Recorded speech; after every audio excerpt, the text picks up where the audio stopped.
The very name painted a picture in my mind. Lush green lawns, picture-perfect houses, smiling neighbors, and a calmness you could never find in the chaos of the city. As I drove past the iron gates, the security guard glanced at his clipboard, ticked my name, and smiled. "Welcome to Rosewood Meadows, Mr. Daniel. You're going to love it here." His words sounded warm, but his eyes cold, rehearsed, mechanical, like a line he'd repeated 1,000 times before. A new home, a new beginning. The next morning, I stepped out onto my porch. The street looked flawless.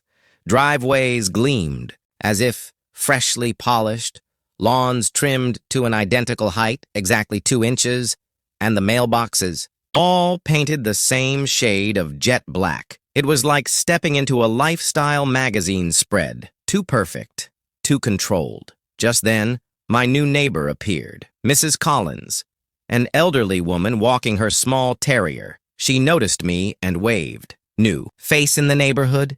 she asked kindly. "Yes, ma'am. Just moved in yesterday." Her smile widened, though there was a flicker of hesitation in her eyes. "Oh, you'll love it here. It's safe, peaceful. Just follow the rules." "The rules?" I asked. "Mr. Harris makes sure everything stays perfect," she said, her voice dropping slightly when she mentioned the name. "He's our HOA president." There was respect in her tone, but something else too, a quiet fear. The letter. The very next day, I found an envelope in my mailbox. Heavy paper, embossed lettering at the top. From the desk of the HOA president, Mr. Harris. Inside was a neatly typed letter. "Welcome to Rosewood Meadows. Our rules are simple, clear, and non-negotiable. Lawns must remain trimmed to exactly 2 inches. Mailboxes must always stay HOA standard black. No guests are permitted past 10 p.m. Attendance at the monthly HOA meeting is mandatory. Remember, our watchful eyes are for your safety." That last line chilled me. Our watchful eyes are for your safety. It wasn't a welcome. It was a warning. The first meeting. On Sunday evening, I walked into the community hall for the mandatory HOA meeting. 40, maybe 50 residents sat in silence, not chatting, not whispering, just waiting, as if for a sermon. And then he appeared, Mr. Harris, tall, mid-40s, a black suit tailored to perfection. His slicked back hair shone under the lights, and his smile, controlled, polished, barely touched his lips. But it was his eyes that unsettled me. Cold, sharp, scanning every person in the room as if weighing them, judging them. He stepped up to the podium, his voice deep, authoritative. "Rosewood Meadows is not just a community, it's a family. And in a family, rules come first. Break them, and you don't just harm yourself. You harm us all." The crowd nodded in unison. A few even clapped. It didn't feel like a neighborhood meeting. It felt like a dictatorship. First, red flags. Days later, a small incident rattled me. My neighbor's son had left his bicycle near the sidewalk.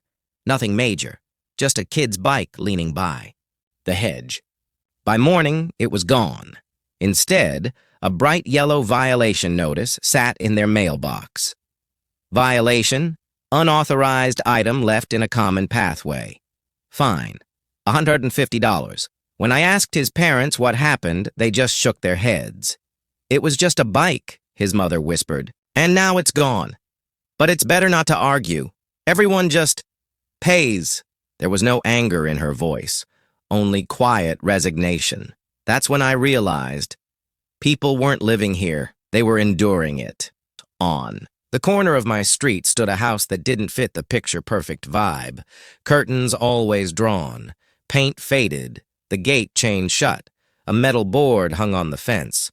Property under HOA restriction. Do not enter. One night while walking, I noticed something strange. A light flickered inside. Curtains shifted, revealing a shadow moving within. I froze. Seconds later, the light snapped off. Silence returned.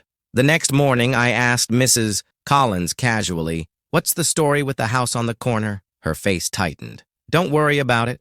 Mr. Harris is handling it."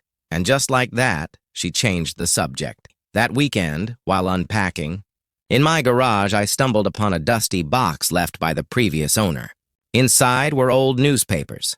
I was about to toss them when a headline caught my eye. Local gang leader presumed dead after warehouse fire. Below it, a photo. My stomach dropped. The man in the picture, scruffy beard, younger face, was unmistakably Mr. Harris. The same cold eyes, the same sharp jawline. The article named him Richard Hale, a notorious gang leader tied to drug trafficking, extortion, and multiple murders. The report claimed he had died in a warehouse fire years ago, but he wasn't dead. He was alive and running Rosewood Meadows. That night, sleep never came. I sat on my balcony, clutching the old newspaper, reading the article again and again. And then I felt it. Someone watching me. I looked down toward the street. A tall figure stood at the corner, still, silent.